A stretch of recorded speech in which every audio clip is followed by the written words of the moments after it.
Em tempos atuais, onde a gente já se habituou a ver pastores falando que a Bíblia precisa ser atualizada, modernizada, que os pensamentos bíblicos já não são mais coerentes, de repente é bom da gente parar um tempo para analisar o quanto da Bíblia de fato a gente conhece, o quanto de fato a gente está seguindo a Bíblia ou meramente tradições humanas.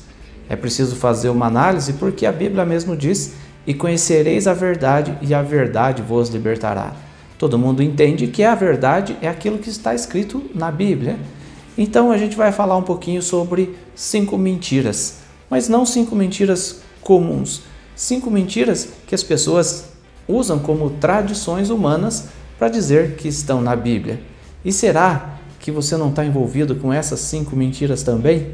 Claro que a gente pode falar de diferentes assuntos, mas hoje eu escolhi 5 mentiras presentes nos presépios de Natal. Certamente você já viu um presépio de Natal. Se você não viu, a gente vai colocar ao longo do vídeo algumas fotos para que você possa tomar conhecimento.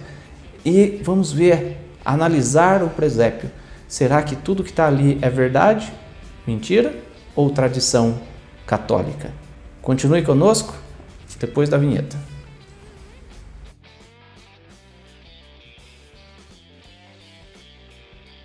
Olá amigos, sejam todos bem-vindos mais uma vez ao nosso canal e a gente vai falar hoje então de 5 aspectos relacionados ao presépio de Natal.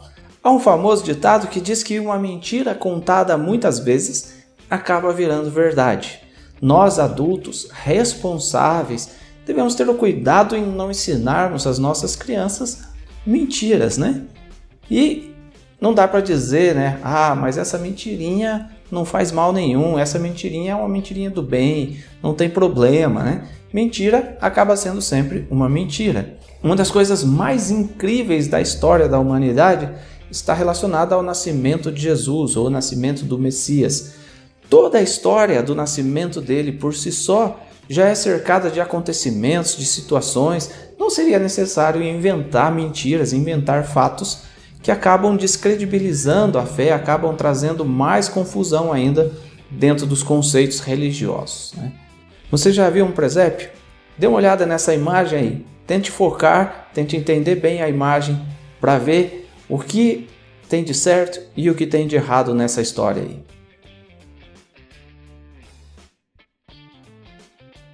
Bom, agora a gente pode analisar as histórias que se passam nos presépios de Natal e que se contam a respeito do nascimento de Jesus.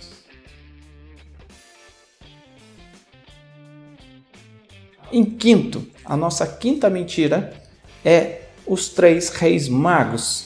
E os 3 reis magos têm até nomes: Baltazar, Belchior e Gaspar. Os presépios todos, em geral, passam a imagem de que haviam 3 reis magos no nascimento de Jesus. Isso foi criado pela tradição católica. Ainda segundo a mesma tradição católica, Baltazar, um dos reis magos, saiu da África levando mirra para Jesus. Belchior saiu da Europa levando ouro. E Gaspar saiu da Ásia levando incenso para o menino. Mas o que a Bíblia diz? Vamos ler o que a Bíblia diz a respeito dos 3 reis magos. Será que eram 3? Será que eram reis? Todo o relato do nascimento de Jesus está ali em Mateus capítulo 2. Você pode ler a partir do versículo 1 até o versículo 16 para entender um pouco mais. Mas vamos começar então no capítulo 2, versículo 1, para entender a história dos 3 reis magos.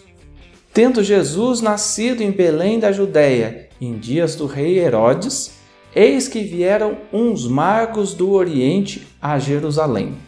Bom, o que esse verso nos ensina a respeito dos 3 reis magos? Aqui vemos que o texto diz: vieram uns magos do Oriente. Uns magos não quer dizer que eram 3. Podiam ser 3? Claro que podiam. Podia ser 10, podia ser 20. Uns magos pode ser 2, pode ser 14, mas não dá para afirmar que eram 3. Não diz o texto bíblico que eram reis. Os 3 reis magos, a Bíblia não diz que eram 3 e muito menos que eram reis. Então essa já é a primeira grande mentira. O texto diz que eles vieram do Oriente. Como pode a tradição católica dizer então que um veio da África, o outro veio da Europa e o outro veio da Ásia? Eu vou mostrar para vocês agora uma ilustração antiga que retrata Jerusalém como o centro do mundo. Nós vemos aí nessa imagem então que seria impossível os magos virem do Oriente juntos, sendo que um veio da Europa, o outro veio da Ásia e o outro da África. Ou os três, se é que eram três, né? Ou os três vieram do mesmo lugar, ou seria improvável, para não dizer impossível, que um tenha vindo do sul, outro do leste e o outro do oeste. Cabe a você acreditar nisso ou não, né? Essa é mais uma vez eu digo, é uma tradição católica.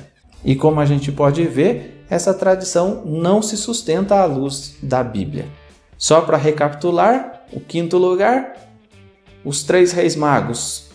A Bíblia não diz que eram três, não diz que eram reis, muito menos que os três tinham nome, Baltazar, Gaspar e Belchior, e nem tampouco a Bíblia diz que veio um da Europa, um da Ásia e um da África, mas os magos vieram todos do Oriente.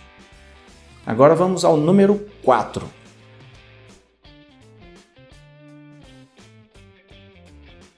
Em quarto lugar, nós vamos voltar a mostrar para vocês o presépio, para vocês entenderem um pouco mais de uma outra situação que não está na Bíblia. Quase todos os presépios mostram os três reis magos junto ao menino Jesus ali na manjedoura. Será que isso é verdade? Bom, a gente já viu que a Bíblia não diz que eram três, nem que eram reis e nem que vieram cada um de um lado, da África, da Europa e da Ásia, mas vieram uns magos do Oriente. Se esses magos estiveram com Jesus na manjedoura, por que o catolicismo, a tradição católica, aponta o dia 6 de janeiro, isso é uma coisa que talvez nem todo mundo conheça, no dia 6 de janeiro, que é chamado de Dia de Reis ou Dia da Folia de Reis, como o dia em que os reis magos teriam visitado o menino Jesus e trazido então os presentes para ele, uma vez que Jesus nasceu, na teoria católica, em 25 de dezembro. Será que depois de mais de 10 dias, entre 25 de dezembro e 6 de janeiro, o menino Jesus ainda estaria na manjedoura?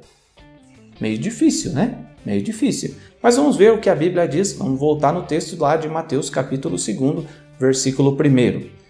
Tendo Jesus nascido em Belém da Judéia, em dias do rei Herodes, eis que vieram os magos do Oriente a Jerusalém. Então vamos lá. Jesus nasceu onde? O texto diz em Belém. Ele já tinha nascido, daí vieram uns magos. E os magos pararam onde? Em Jerusalém, não em Belém. Embora Belém seja uma cidade muito próxima, para não dizer colada a Jerusalém, então os magos chegaram a Jerusalém e não a Belém, tá? Vemos claramente no versículo que o menino Jesus já tinha nascido quando os magos vieram e pararam em Jerusalém. Mas afinal, onde então que os magos encontraram Jesus? Será que encontraram Jesus na manjedoura ainda? Segundo a tradição católica, no dia 6 de janeiro, então 12 dias depois do nascimento de Jesus, ele estaria na manjedoura? Meio difícil, né? Vamos ver o que a Bíblia nos diz a respeito então desse assunto. Agora vamos ao versículo 11 de Mateus capítulo 2. Entrando na casa, viram o menino com Maria, sua mãe, e prostrando-se o adoraram, e abrindo seus tesouros, entregaram-lhe suas ofertas, ouro, incenso e mirra. O menino não estava mais na manjedoura, mas estava na casa. Essa tradição dos três reis magos visitando Jesus na manjedoura, então, não se sustenta mais, tá? Agora vamos a outra coisa estranha representada ali nos presépios, em terceiro lugar na nossa lista de hoje. A gente já viu então que a Bíblia diz que eram uns magos e não reis que vieram visitar o menino seguindo uma estrela. Também já vimos que o encontro não foi na manjedoura, mas na casa. Mas afinal, os magos encontraram o menino Jesus. Será que ele ainda era um bebezinho? Será que ele era recém-nascido? Ou a gente pode ter encontrado ele na casa, mas como era basicamente o mesmo lugar, então será que Jesus tinha mesmo de fato 10 dias, 12 dias? Ou era recém-nascido? Vamos ver o que a Bíblia diz. Para chegar a essa conclusão, a gente precisa ler alguns versículos. Nós vamos ler então Mateus capítulo 2, a partir do versículo 1 até o 4 e depois o versículo 7. Tendo Jesus nascido em Belém da Judéia, em dias do rei Herodes, eis que uns magos vieram do Oriente a Jerusalém e perguntavam: onde está o recém-nascido rei dos judeus? Porque vimos a sua estrela no Oriente e viemos para adorá-lo. E tendo ouvido isso, alarmou-se o rei Herodes, e com ele toda a Jerusalém. Então, convocando todos os principais sacerdotes e escribas do povo, indagava deles onde o Cristo deveria nascer. Então Herodes ficou muito incomodado. Por quê? Porque os magos que vieram chegaram e perguntaram: onde está o recém-nascido rei dos judeus? Então os magos já sabiam que o menino era recém-nascido e já sabiam que a estrela apontava que era o rei dos judeus. E Herodes, que governava naquele tempo, ficou extremamente preocupado. No versículo 7 diz assim: com isto, Herodes, tendo chamado secretamente os magos, inquiriu deles com precisão quanto ao tempo em que a estrela apareceu. E daí ele até fala, né? Não, porque eu quero saber, porque eu também quero ir adorá-lo. E daí na sequência do texto, no versículo 12, nos diz assim: sendo por divina advertência prevenidos em sonho para não voltarem à presença de Herodes, regressaram por outro caminho à sua terra. Então aqui os magos já voltaram para casa. Mas Herodes ainda estava preocupado, porque havia nascido o rei dos judeus. Mas aí, vamos ver que interessante que os versículos seguintes nos dizem. Entre os versos 13 e verso 15, mostra a fuga de José, Maria e o menino para o Egito, fugindo de Herodes. Daí no versículo 16 esclarece, quando diz assim: vendo-se iludido pelos magos, enfureceu-se Herodes grandemente e mandou matar todos os meninos de Belém e de todos os seus arredores, os meninos nascidos em Belém e nos arredores, de 2 anos para baixo, conforme o tempo do qual com precisão se informara dos magos. Ou seja, quando os magos estiveram com o menino e fugiram de Herodes, alertados ali num sonho, eles fugiram de Herodes. Herodes sabia que o menino tinha quanto tempo?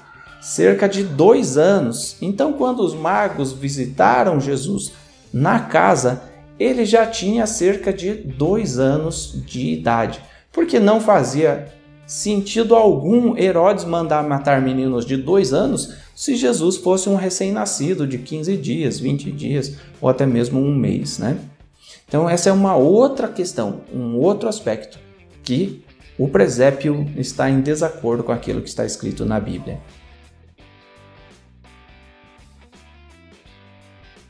Agora vamos ao segundo lugar da nossa lista das 5 questões meio estranhas aí, 5 mentirinhas que contam acerca do Natal e principalmente no presépio. Dia 25 de dezembro, o dia que Jesus teria nascido. Mas 25 de dezembro, em pleno inverno? Será? Vamos voltar à cena do presépio. Em muitos desses presépios nós vemos o menino Jesus peladinho ali deitado na manjedoura. Então você já deve ter visto, enrolado apenas num paninho fino ali na manjedoura. Seria uma crueldade isso, uma vez que em dezembro fazia e faz muito frio em Israel e eventualmente em Belém, em Jerusalém, cai até neve. Se a gente for ler na Bíblia, em Lucas capítulo 2, não mais em Mateus, o mesmo relato do nascimento de Jesus traz agora uma situação envolvendo os pastores, tá? A gente percebe então em Lucas capítulo 2 que César Augusto, o imperador, ele havia ordenado que cada um que morasse em Israel fosse se recensear, estava tendo um censo, na cidade de origem. José, que era de Belém, José era da tribo de Judá, da cidade de Belém, ele pegou a Maria, sua esposa, já grávida de alguns meses do menino, saíram de Nazaré, saíram da Galileia, onde eles viviam, e foram rumo à cidade de Belém, que já é uma região da Judéia, junto a Jerusalém. Vamos ler alguns versículos aí, então, de Lucas capítulo 2. No versículo 8 diz assim: havia naquela mesma região pastores que viviam nos campos e guardavam o seu rebanho durante as vigílias da noite. Então isso é importante. Os pastores estavam no campo e guardavam, recolhiam o rebanho durante a noite. Versículo 12. Isto vos será de sinal. Encontrareis uma criança envolta em faixas e deitada na manjedoura. Isso aqui é sobre o nascimento de Jesus. Os pastores, e não os magos, encontraram Jesus envolto em panos numa manjedoura. Versículo 16 agora diz assim: foram apressadamente e acharam Maria e José e a criança deitada na manjedoura. Aqui são vários detalhes aí que a gente precisa entender. Então vamos lá. Os pastores estavam no campo, só recolhiam o rebanho durante a noite. Se fosse dezembro, se fosse, portanto, inverno, com frio e com neve, os animais estariam recolhidos no curral, ali nos lugares onde se recolhe os animais, e não no campo. Como se sabe, então, que dezembro é o mês frio, o mês de chuva em Israel? A própria Bíblia fala disso. Se você conhece o calendário, né? Se você não conhece o calendário judaico, tem um vídeo aí mostrando 5 diferenças entre o calendário de Israel e o calendário gregoriano usado no Brasil. Mas vamos ler Esdras capítulo 10, versículo 9 e versículo 13, o que nos diz o livro de Esdras. Então, todos os homens de Judá e Benjamim, em 3 dias se ajuntaram em Jerusalém, e era o 9º mês, aos 20 dias do mês, 9º mês do calendário de Israel. Tá? Se você considerar o 9º mês a partir do mês de Nissan, o primeiro mês do calendário religioso de Israel, vai chegar no mês de Kislev.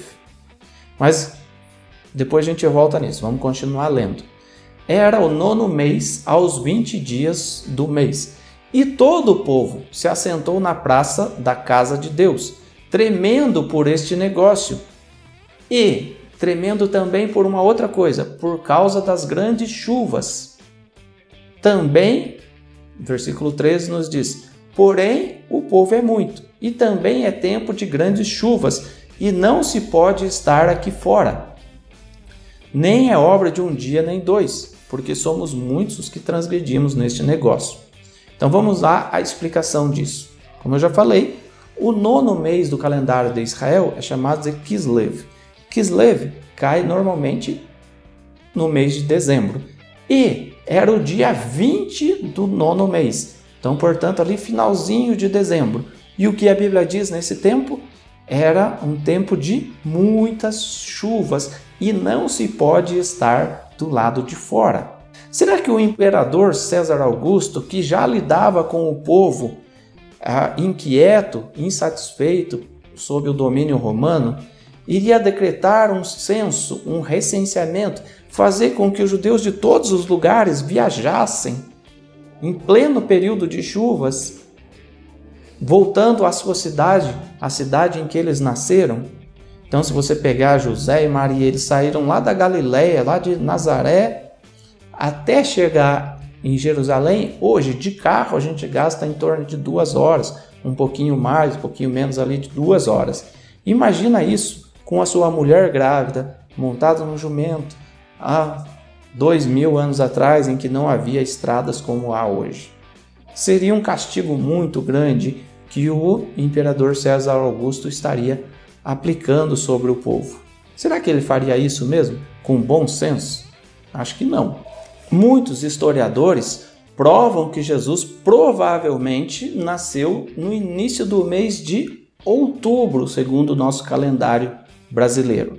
Mas, além disso, tem um outro detalhe que eu quero atentar com vocês. É dito, a Bíblia diz que Jesus morreu com 33 anos e meio, na festividade da Páscoa.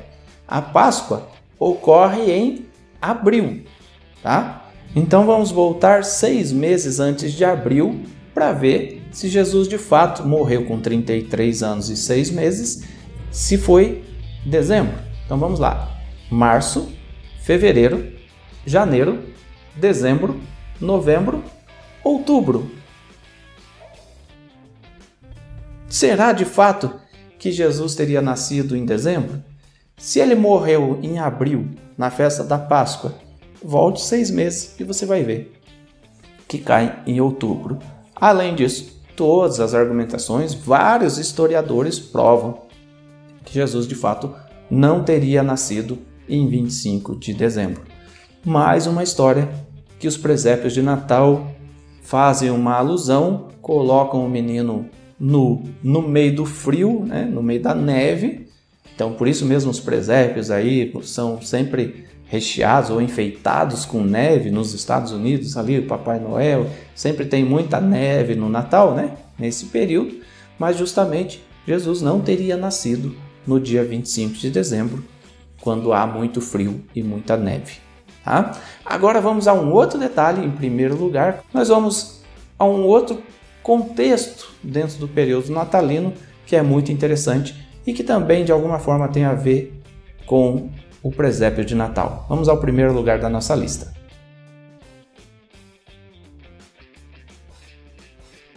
E em primeiro lugar não tem a ver propriamente com o presépio, mas que se tornou uma tradição da celebração natalina. Bom, já vimos que Jesus não nasceu em 25 de dezembro. Já vimos que os 3 reis magos não existem. Já vimos que eles não estiveram na manjedoura. Já vimos que o menino foi encontrado em casa. Qual a razão de celebrar uma mentira, né? Aí muitos dirão, mas é uma tradição boa, é o espírito natalino, uma época de paz, de harmonia, de troca de presentes, né? Aí que entra a grande mentira. Eu acredito, e eu imagino que você também possa acreditar nisso, que um espírito baseado em mentiras não pode ser genuíno. Mas além disso, esse espírito se tornou uma grande oportunidade comercial, a tradição da troca de presentes. O que a Bíblia diz a respeito disso? Mateus capítulo 2, versículo 11, nós vamos voltar lá no nascimento de Jesus. Entrando na casa, viram o menino com Maria, sua mãe. Prostrando-se, o adoraram e, abrindo seus tesouros, entregaram-lhe as suas ofertas, ouro, incenso e mirra. Uma tradição diz que na antiguidade o ouro era um presente dado para um rei, o incenso era dado para um sacerdote, representando a espiritualidade, e a mirra para um profeta. A mirra também era usada para embalsamar os corpos. Isso é uma analogia que é feita à imortalidade, tá? Mas outra interpretação também aponta que o ouro simbolizava as riquezas da realeza, a proteção de Deus. A mirra representava o óleo que era ofertado para fazer a limpeza do corpo de Jesus e protegê-lo então de algumas doenças também. E o incenso foi levado para dar proteção através da crença, da fé e da oração. O incenso, a Bíblia diz que o incenso era as orações dos santos, está lá em Apocalipse. Mas enfim, aqui a gente não vê em nenhum lugar que José e Maria também presentearam os magos. Jesus, é claro, não presentearia porque ele era uma criança, mas José e Maria não presentearam os magos. A origem da tradição de dar presentes ou de trocar presentes no Natal surgiu em razão dos presentes que trouxeram para Jesus, mas Jesus de fato não deu presente, nem José e nem Maria. Ele apenas recebeu os presentes. E quem instituiu isso foi um papa chamado Libério, que oficializou a troca de presentes lá no ano de 354 da nossa era. 354 anos depois de Cristo, então o Papa Libério institucionalizou a troca de presentes no Natal. Mas é claro, olhando a Bíblia, a gente percebe que não há troca de presentes ali. Foram os magos que trouxeram, porque existia uma tradição de se honrar o rei com presentes. E Jesus, o Rei dos Reis, foi presenteado, mas os magos não receberam presentes de volta. Isso é meramente comércio. Eu espero que você possa ter compreendido as 5 mentiras aí relacionadas ao presépio de Natal e à troca de presentes. E se você ainda assim desejar celebrar o Natal, colocar um presépio, é um direito seu. Eu não estou aqui para atacar, mas para mostrar que na Bíblia isso não está. Mas de qualquer forma, que todos nós possamos ter consciência, possamos ter bom senso, mais do que a celebração do Natal, que a gente possa aprender a respeitar, ter tolerância para com o pensamento do próximo. E isso é muito importante para todos nós, tá bom? E se você gostou do vídeo de hoje, não esqueça de dar um joinha, aproveita aí, se inscreva no nosso canal, ative as notificações, porque em breve nós teremos novos vídeos aí com os Top 5, mostrando verdades bíblicas e mentiras que as pessoas dizem que estão na Bíblia também, e outros vídeos relacionados a Israel, relacionados a visitas à Terra Santa, relacionados à Bíblia em geral e ao povo judeu, tá bom? Que Deus te abençoe, que Deus te permita sempre o conhecimento, e conhecereis a verdade, e a verdade vos libertará. Um grande abraço, shalom, e até a próxima. Tchau!